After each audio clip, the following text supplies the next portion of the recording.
Is your K-12 school only running unauthenticated vulnerability scans? If so, you may only be seeing part of the risk picture.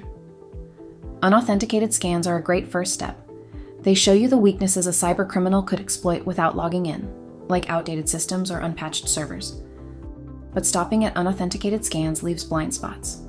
Once an attacker gets inside, lateral movement is possible, putting more devices and data at risk. That's why the next step is authenticated vulnerability scanning, using trusted credentials or agents to go deeper and uncover vulnerabilities inside your systems. Depending on your setup, authenticated scans use a domain admin service account or lightweight agents on endpoints. This enables much more granular detection of risky apps, outdated software, and misconfigurations.